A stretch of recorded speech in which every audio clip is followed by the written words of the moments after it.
They say it takes a village. Let's build one.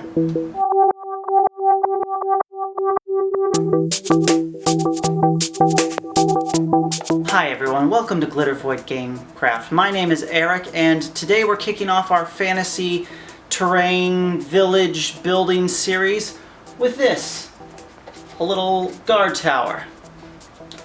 Now, for a series like this, a logical place to start would be the tavern, of course. Now, the tavern is very important to the adventuring lifestyle, but it's more of a place where adventures and quests begin and end.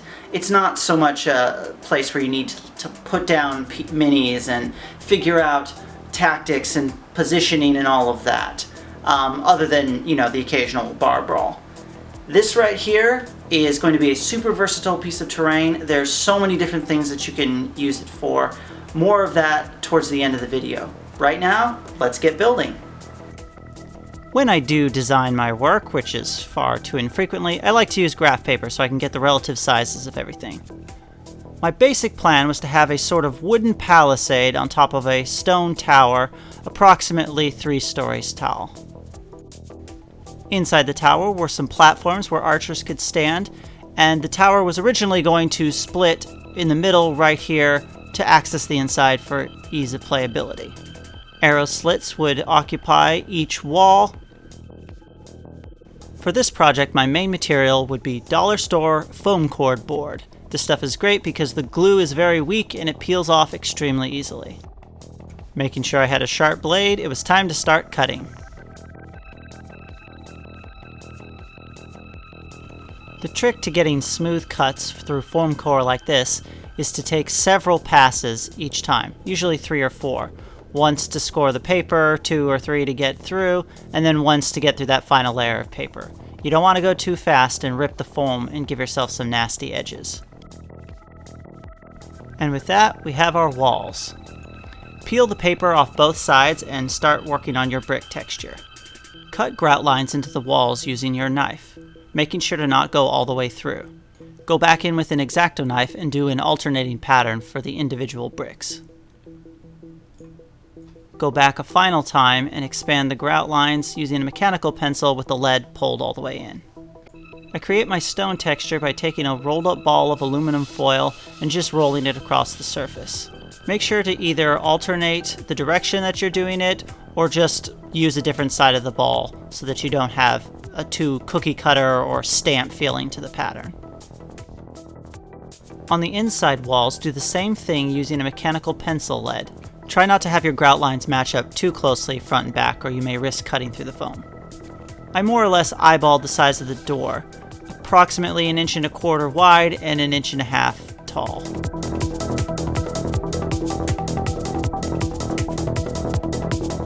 Here's what I was talking about with the grout lines. The 2 patterns have matched up so closely that there's virtually nothing holding this piece of foam to itself. I'd have to think of a way to reinforce it before I moved too far. I wanted a sturdy looking door frame, so I created some wooden planks using foam core. I added an exaggerated wood grain texture using a mechanical pencil lead, and then glued them on, letting them run a little long. Once the glue was dry, I could just trim them.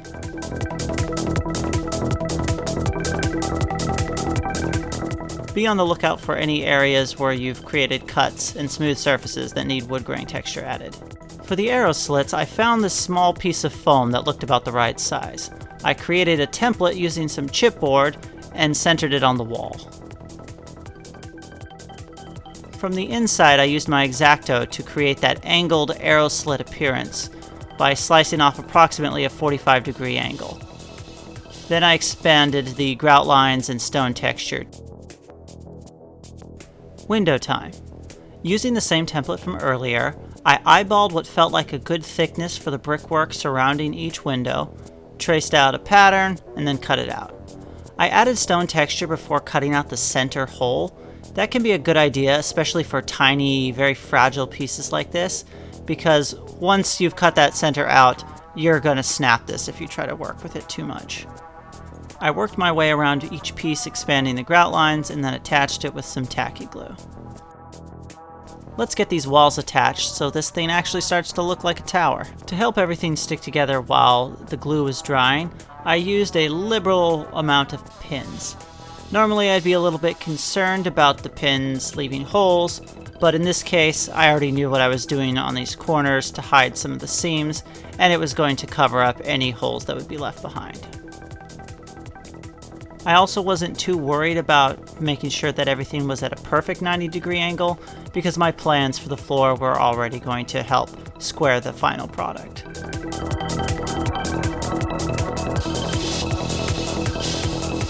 To reinforce the walls and to hide the seams at each corner, I took some 1-inch thick XPS insulation foam and cut out some long segments. My original plan was to cut out a notch in this to more or less have it look embedded into the corners, but the 1-inch thick piece was way too thick. I took this opportunity to clean up each of the pieces. I don't have a hot wire table, so even with the most careful of cutting, things aren't even. I marked the center of each end piece, and using many gentle passes, managed to break this down into 2 pieces, 1 inch by 1/2 inch, and then took each of those pieces and cut them down further, leaving me with a 1-inch squared beam. Then back to my original plan to notch these with more gentle passes, just making sure that I wasn't cutting all the way through.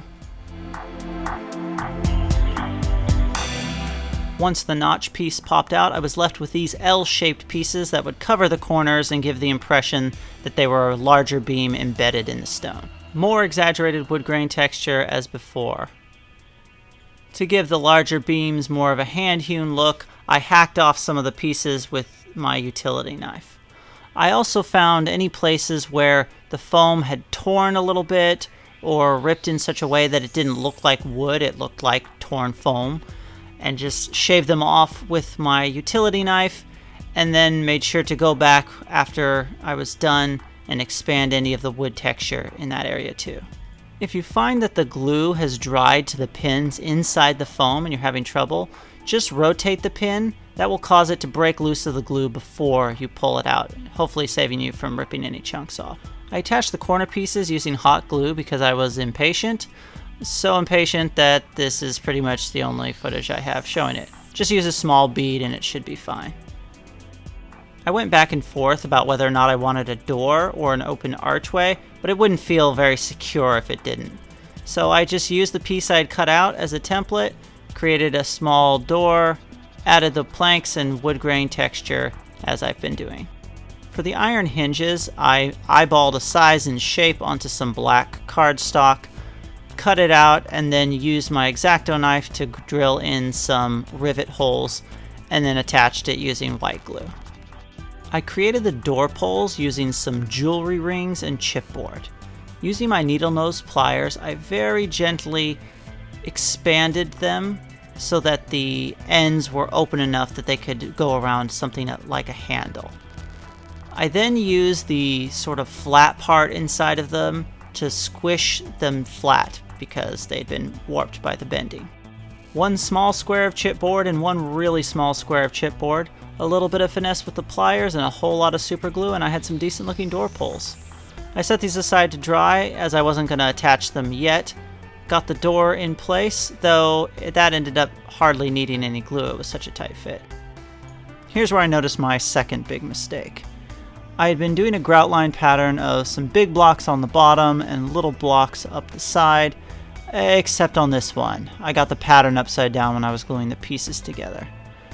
My solution for this ended up being as inelegant as it was invisible in the final product. I just continued some grout lines in a way that sort of made sense, but once I added some other stuff, you wouldn't even be able to see that. Each Palisade platform was a 6-inch square of foam core with wood grain texture and planks as I've been doing.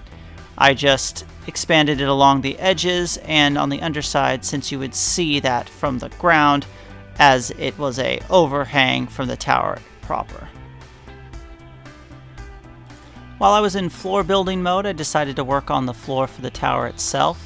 I wanted this to sit inside, so I cut out some room for the door frame itself and it fit so well that I got really excited. And after putting the wood texture on it, I glued it in way too early.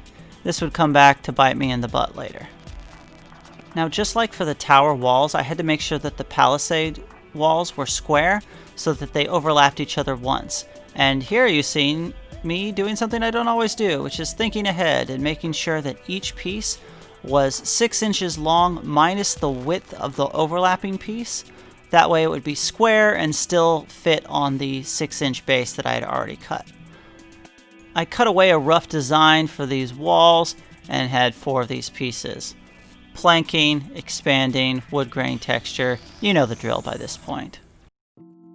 To my delight, all my overlap pieces were looking good.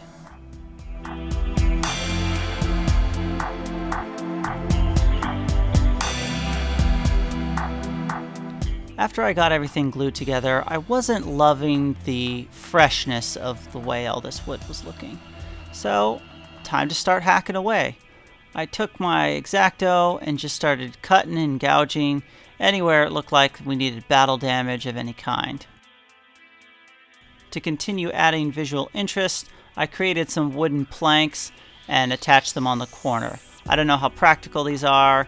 I'm not a siege engineer, but once they were dry, I cut them away so they looked kind of spiky and menacing. Every tower needs a trapdoor to access the lower levels, so I created one using a small square of foam core.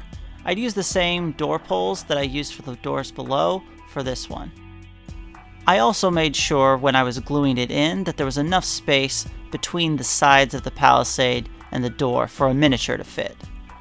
One of the final pieces I created were some support beams extending from the tower as if they were supporting the Palisade above. I created these using the notches I pulled out of the 4 corner pieces. Hang on to stuff like this, you never know when it'll come in handy. Since these pieces would be awfully spindly by themselves, using the lines on my cutting mat, I created some angled support pieces. Before attaching those beams, I had to find a way to stop the Palisade from sliding around so much. I attached a square of foam core using hot glue that was just a little bit smaller than the opening of the tower. This would create enough of a lip that it wouldn't slide around, but wasn't so tight that it would rub up against the inside. The struts and their support pieces were attached using hot glue. I flipped the tower upside down so that I could use the edge of the table to make sure that all of the little pieces sat flush with the top. This would prevent them from actually resting on the Palisade.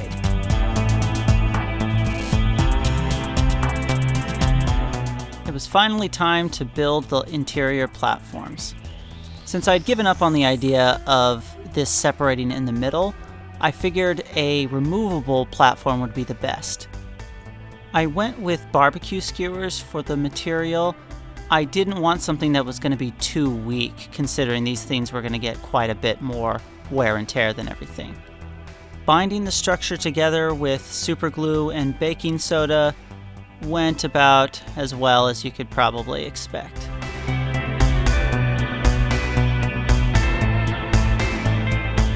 A couple more tries later, I had this incredibly spindly little structure together. I wasn't very happy with it, but I was really running out of time for this project. To base coat this, I used a mixture of Mod Podge and black craft paint. The Mod Podge will harden and strengthen the foam, making it a little more durable, and the craft paint acts as a base coat, which is especially important for pieces that have hot glue and other things that don't take paint very well. Dampening the brush before you start really helps the Mod Podge get into all the little cracks, which is great for the texture, joints, anywhere where you'd otherwise have to really stab the brush in to get full coverage and prevent any white from showing through. Remember earlier when I said that gluing in the floor this early was a mistake? Well, this is me realizing it. Because the inside of the tower is so small, I can't really get a paintbrush in. So I've got to do some work. I carefully cut out the floor with the X-Acto, leaving a small lip between the wall and the floor. I would leave the floor out while I finished with all of the painting. My color choices for this were pretty simple. Shades of gray for the stone and browns for the wood. I started with a base coat of burnt umber for all of the woods. You may find that the brown doesn't cover perfectly over the black. If that happens, go ahead and go back in and do some more coverage, but don't be too worried about making everything perfect. Some variations in the wood tones will make the wood seem more realistic. I base coated all of the stone using a dark gray. I knew that the process of creating all the stone was going to be messy, so I didn't bother with any of the wood until I was done with the stone. This would save me time by not having to be too careful about hitting any of the pieces that would eventually get covered up with brown paint. To add some variation to the stone, I went back with some different colors and picked out individual bricks. This would give the impression that they were made from a different kind of stone or had recently been repaired. You can do this with as many colors as you want. To highlight the stone, I did a dry brush using a light gray paint. This is achieved by taking the paint, getting some on your brush, and then wiping most of it off. This way, when you drag the bristles over the surface, it mostly catches the higher areas and deposits it. This is great for picking out that stone texture that we spent all that time building.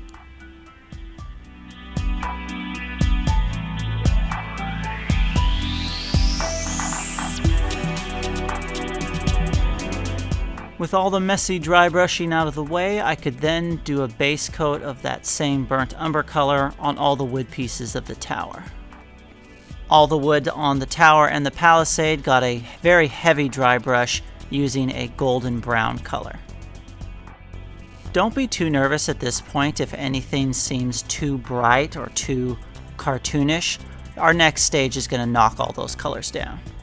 The most dramatic part of every build is always the wash stage. This is a homemade black and brown wash. Seriously, don't bother using any expensive store-bought ones. You will bankrupt yourself.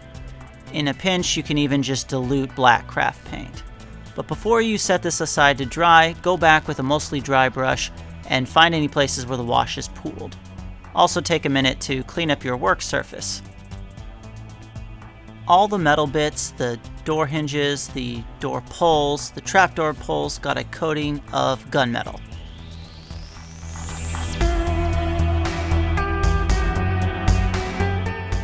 Once that was dry, it got a liberal dose of the same black wash that everything else got. Once the wash had dried, I noticed a few places where the highlights still seemed a little too bright. A trick I found is rather than going back to a base coat and starting all over, is to take a dry brush of the next color back in your highlight and hit some of those spots. It sort of mutes the brightness and blends it in with the other wood tones. To bring all those colors together, I went back with a suede and did a slight dry brush on literally everything. Wood, stone, all of it. To add some grime, I went in with some store-bought washes and added mildew and dirty water effects anywhere where it seemed appropriate. One of the damaged sections of the Palisade I kind of felt looked like a fireball or something had hit it, so I just went in and did a dry brush of black until it felt appropriately scorched. Time for the finishing touches. It's just a matter of attaching all of the door handles using super glue and then reinstalling the cutout floor of the tower now that everything was finished. After a few minutes of whatever all this was, I took the piece outside and gave it a liberal coating of this Krylon matte finish to seal all the paint on. And there we have it, one respectable looking guard tower. If I had to pick my favorite part about this, I'd have to say it's the design of the Palisade. I kind of hemmed and hawed about it for a little while before eventually settling on this one, but I really like the way it turned out. Here's a look inside where the platform is. As you can see, there's only one of them right now, but since it is a rhombus shape, if you made more of them, they would actually fit in at the same time. There's not a ton of room on the floor, so I wouldn't make more than one or two for each one, but this is the little platform where you or your enemies can stand and shoot arrows out. The best part about a piece of terrain like this is there's just so many different ways you can use it. It could be a ranger station in the forest where a quest giver lives. It could be the watchtower for a mining camp. It could be the place where goblins have held up. It's under siege by orcs. In a pinch, you could even take the top off and use it as barricades for a siege or something like that. Other than the interior ricketiness of the platforms, my only other concern for this piece of terrain is the weight. It weighs less than 2 ounces, that's 50 grams. I might like to go back at some point and maybe put some screws or something in the base so it has a little more heft. And you know, if there's anything better than 1 awesome watchtower, it's 2. I got to building these and thought, I can't have just 1. I thought having a modular gate of some sort between them could be pretty cool. Maybe I'll do that in another video. To make, that's the first thing the party encounters. They have to talk their way past the guards, convince them they're not troublemakers. Or you could just set them up and have a tower defense style mission. The party's separated for reasons, and the enemies are trying to rush past to get something, and you have to rain death down on them before they get through while managing your resources, and maybe you put all the healers in one tower or something. There's lots of fun stuff you could do. There you have it, the 2 towers. That's good. Feel free to steal that. I hope you got something out of this. If you did, consider giving it a thumbs up and subscribing to the channel. If you know someone who might get something out of this, say your dungeon master, consider sharing it with them as well. Thanks for watching, and I'll see you next time.